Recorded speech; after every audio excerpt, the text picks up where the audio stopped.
Hey y'all,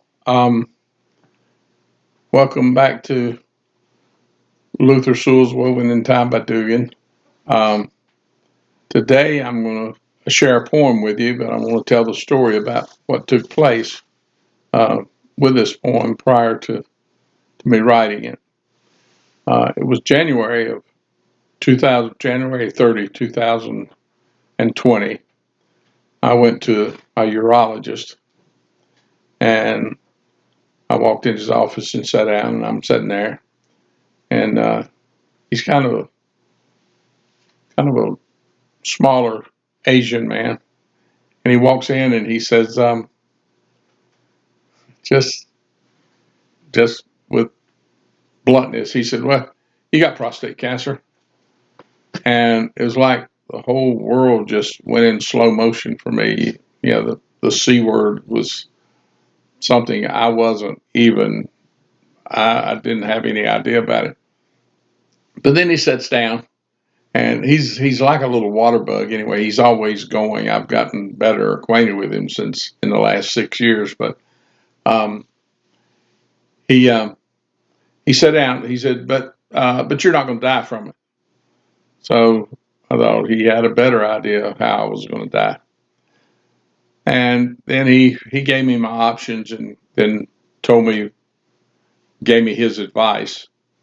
And so it wasn't long after that I was receiving treatment, and there's some funny things that happened along the way during that treatment too.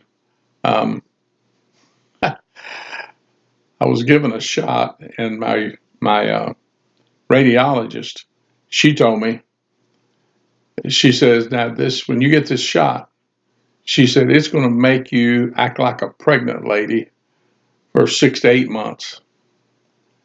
And so I thought, okay, it really did. I uh, I remember one day, sometimes you go to your house or go to a door to unlock it, and the key just don't go in. You just don't hit it right the first time. You got to do it. And I remember uh, that getting to the house, and the key didn't go in. It went in the second time, and it wouldn't go all the way in. I didn't have it lined up right or whatever. But it upset me so much. I got so nervous, and I think before I got to the bathroom, I ended up wetting myself and crying just because my key wouldn't go in the door the first time. Um, but the hilarious part of it was in June, I guess it was that year, and I got the shot in February.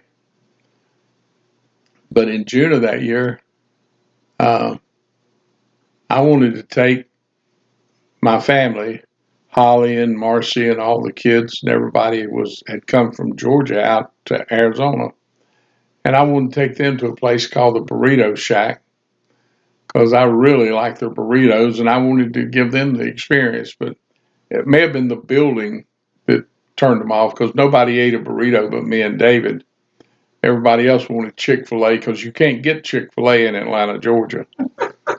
Um, but that upset me so much that they didn't want. Well, why the building? Why did it upset them? Because it literally was. Oh a yeah, shack. yeah. It was a shack. And the floors were dirt. Yeah. It was.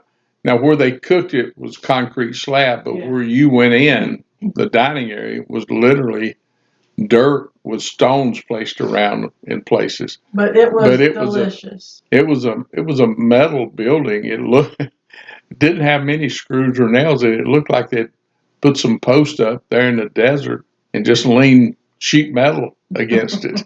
I mean, it was really a shack. And I guess that's the reason they're not open now. They're supposed to be rebuilding and going because they did have really good food and had a really big following too. Mhm. But anyway, David and I got our burrito, and I don't like eating in the car. I don't like drive-throughs. I like going in, sit down, and eat my food and come on. Now, I am a fast food junkie, but I still like to go in to do it.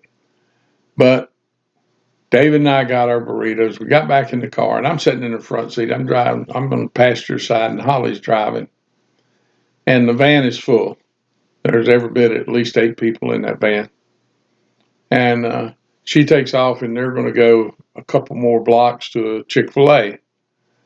Because, like I said, you can't get a Chick-fil-A in Atlanta. And so she went around the corner, and I had a napkin laying on my stomach, really, my chest, trying to keep. But anyway, when she turned, the napkin fell off and fell into my lap. And I knew it didn't make any sense, but I couldn't help it. I started crying. I said, I hate eating in a car. And Holly's trying to drive, and she's reaching over me. Daddy, I'm sorry. I'm sorry, Daddy. And Marcy's, what's wrong? Daddy dropped his napkin. It made him cry. So, but we got through that. But on the 30th, when the doctor told me that I had cancer, and so far I've been now for almost 5 years. Yeah, almost 5 years I've been cancer free. So I'm grateful for that. And but it was like everything slowed down for me, and I'd been writing a lot up to that time, from the time I got to Georgia until then. So for about a year, I'd written. Arizona? Huh? Arizona? Arizona what? You said got to Georgia. Oh, from the time I got to Arizona from Georgia, Yeah. I had done a lot of writing. I mean, it was just I had a good place. It was being Gwen, and we were living with Jill, but she was gone all day, and she'd fixed a place where I could go in and write, and I'd written a lot, and I produced I think some decent stuff during that time. But on the 30th, it was like my mind quit working. I just didn't want to do anything. I just, and it's not the first time I've been like this. First time because of health reasons, but sometimes I just get to where I can't write. And that was one of those times. And I wanted to because I'd been so productive for the last 9 months or so. And but it just wasn't happening. I wasn't writing anything. And then in April, I got an Instagram from my sister-in-law, Kristie, my youngest brother's wife. And she is, by the way, she is a wonderful person. Don't tell her that, but she is an absolute wonderful person. And I think she was as good for him as Gwen was for me. She is just absolute. She's given him four, no, how many? Yeah, three, four. Yeah, four beautiful children and good kids, all of them. Uh, they're just absolutely wonderful people, and Kristie is the biggest reason. Um, but anyway, I got an Instagram from her. It was 3 photographs that was taken on the big, or beside the, she was walking along the big Tombigbee River, uh, just outside of Fulton, Mississippi, I guess it was, which is where they were living. And she would go walking there in the evening, and it was 3 shots, just she'd taken with her phone. The first one was a picture of a duck. Now that river, there's a bunch of barges that go up and down that river. They haul a lot of bark, pine bark, out of that area, and there's barges going up and down that river all the time. And the river's got locks in it, so those big ships can get in and out of it. And so the water stands still a lot there. And the first picture that I saw was a picture of one duck. I think it was a mallard, but I'm not sure. But you can inspect it. Hopefully, we'll have some pictures of that. But there was one duck on a pond, and you could see the reflection of the evening sun. And I think at that moment when I saw that, I know I said one lone duck on a golden pond. And I think I wrote that down because I'm bad about doing that sometimes. When a thought or a line comes to me, I'll just write it down. But I know that I remember when I saw that, it was just beautiful. Then I watched the other two. I looked at the other two snapshots she had there, and it just inspired me. And I think it was, I don't know if it was that night or it may have been the next morning when Gwen and I were alone. I started writing. The poem is 7 stanzas, but I wrote the first 4 stanzas in very short order. I'm talking in a matter of a few minutes. I wrote the first 4 stanzas, and I couldn't wait to share this with Kristie because it had been inspired by her, and those pictures were beautiful. And I called her and I read her the first 4 stanzas, and she said, Dugan, she said, that's exactly the way I was feeling as I was walking along that river, taking those pictures and looking at the beautiful scenery. She said, that was exactly the way I was feeling. And that kind of let me know that I was maybe in touch with a spirit, and that somebody besides me was helping at least to write that poem.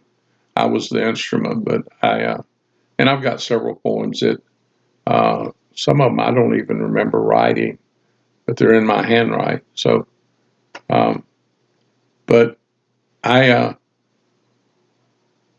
it just a matter of a few minutes. I read those 4 lines to her, but I knew it wasn't finished. And when she told me that was exactly the way she was feeling, um, we talked for a few minutes. I hung up, and within a day or so, I'd finished the poem and written the other 3 stanzas. And what brought this to mind the other day, I was talking to her youngest, which is a daughter, and they have a daughter on the front end and a daughter on the back end, and they got 3 sons in the middle. And I was talking to the youngest, and she and I, the youngest one, I might as well put this in there too about Hannah. Hannah is my youngest niece, and she is very much a Johnson or a Chapman, I think. Um, but my dad and I, for years, my dad used to call me on the phone wherever I was. When I lived in eastern North Carolina and he lived in western North Carolina, when I lived in Maryland and he lived in western North Carolina, no matter where we lived. And even after I moved, he and I both moved to Georgia, and we were a matter of about 6 miles apart. He continued to do this. A lot of nights, if there was a full moon. Let me go back to when I was a kid. We used to walk a lot. We'd walk over to Setzer store or Pondexter store up to Bill Fields at night, and even sometimes when we had a car in the driveway, we would just walk, and we would look at the moon. Me and my dad, and usually my older brother, and we would look at the moon, and Dad would show us different stars and different constellations, and it was just an experience that I don't think I'll ever forget. And we used to sing. I remember Dad used to sing a song called "Old Faithful" um, when we'd walk along, and we'd look at the moon, and he'd show us stuff, and we'd talk. But after I grew up, moved away from home, Dad would call me when there was a full moon, and he happened to see it. He'd call me, Dugan, you seen the moon tonight? And sometimes I'd say yeah, sometimes I'd say no, but there were times I'd go out and look at it, and then call him back, because back then we didn't have cell phones when we first started that. By the time Dad died, I had a cell phone, um, but he'd call me, and I'd say, well, let me go look, and I'd go look, and then I'd call him back, and we'd talk about the moon and how pretty it was where I was and how pretty it was where he was. Well, then my dad died in 2005, and it was quite, it was some traumatic things that took place in our family shortly after his death. And but one evening, not long at all after my dad's death. I don't know if it was a first full moon or not, but he died in September, and it was before Thanksgiving. I get a call from Hannah Sewell, my little niece.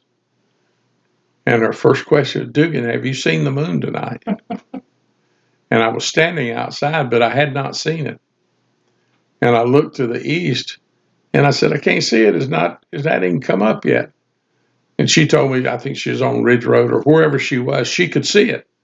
But I couldn't see it for the trees east of me. So I had to wait. She and I talked on the phone for a few minutes, and then, on a full moon, when the moons first start coming in sight, it's just tremendous. And it was just a big flaming ball. And we watched it, and it came up, and we talked about it. We talked about her granddaddy, my dad. And I thanked her for calling me.